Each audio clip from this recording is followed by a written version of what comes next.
Well, hello, and thanks for watching another episode of ARFCOM News, your twice-weekly dose of the finest 2A propaganda. Do you hear that? If you listen real close, you can actually hear the faint, sad, authoritarian noises coming out of Illinois. Last week, I told you practically nobody registered their sport utility rifles under Jabba the Prick's new sweeping ban.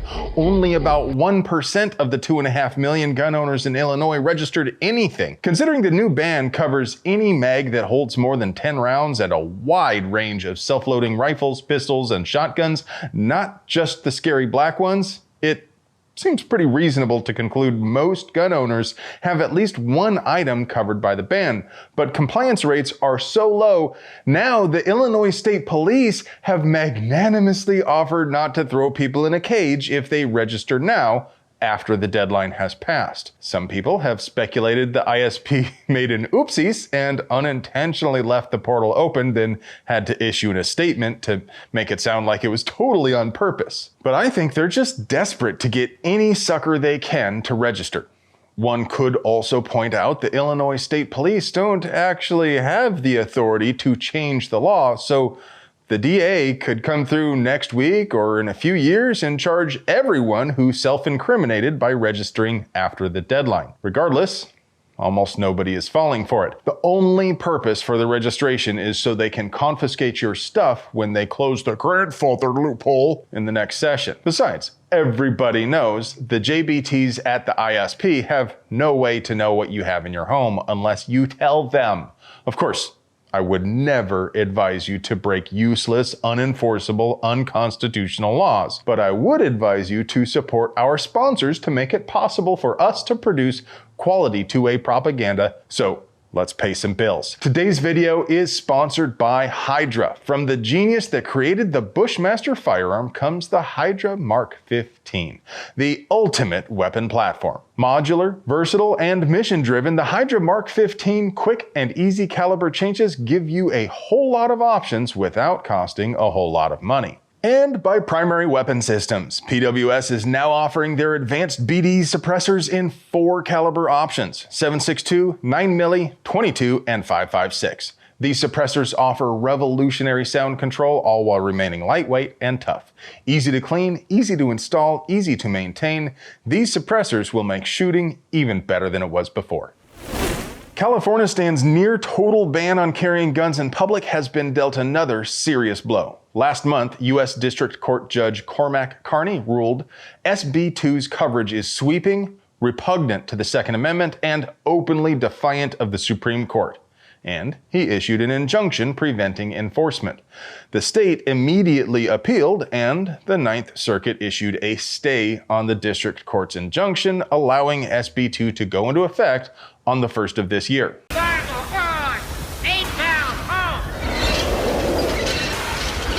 Now I want to pause here to point out how unusual this is. Normally, a court would seek to maintain the status quo until the issue had been decided on its merits. Staying the injunction had the effect of allowing a radical new law to be enforced. Fortunately, a 3-judge panel of the Ninth Circuit acted rationally and lifted the stay on the injunction, which prevents enforcement of SB 2 until it has been soundly defeated in court. Lift embargo.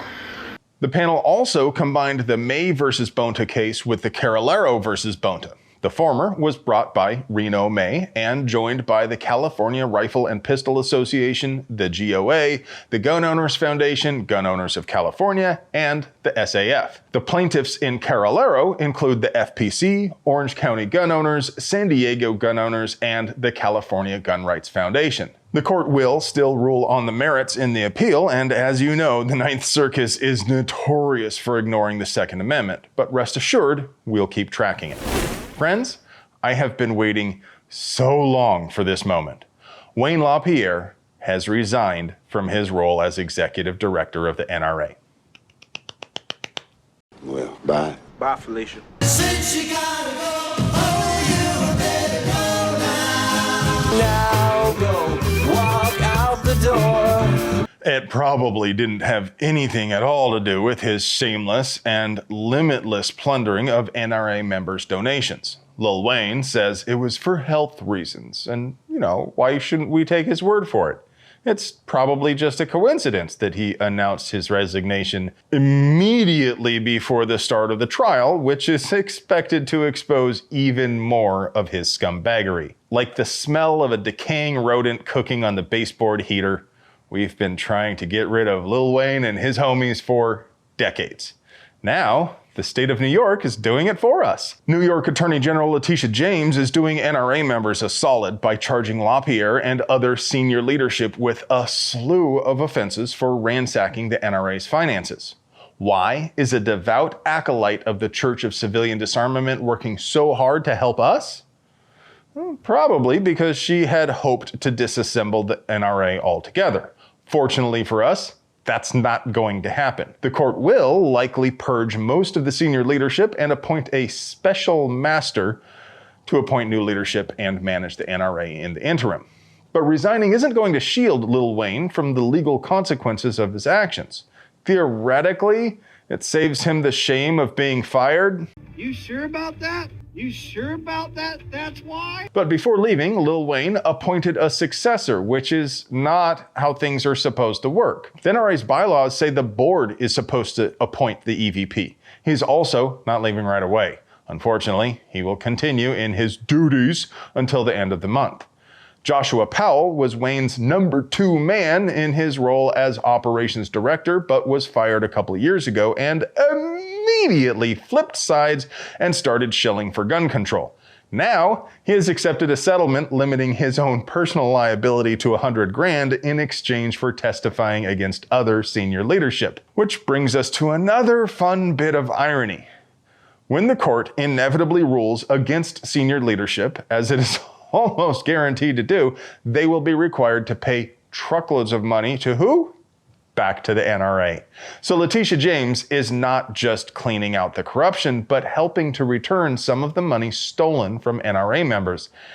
And that just warms my cockles. Maybe below the cockles. Maybe in the subcockle area. Who knows? Maybe someday soon the NRA will be worthy of your donation again. Until then, I'll just entertain myself by imagining Lil Wayne shopping at Men's Warehouse.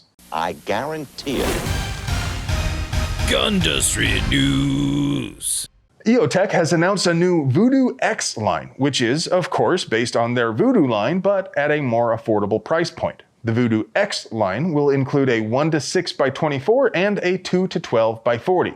Both feature a 30mm tube and are available with standard duplex crosshair or the BD1 ballistic drop compensating reticle, which has circular holds at 2 MOA increments. The Voodoo X line should be available sometime in the first quarter of this year, and MSRP starts at $800. And now, for your moment of Zen.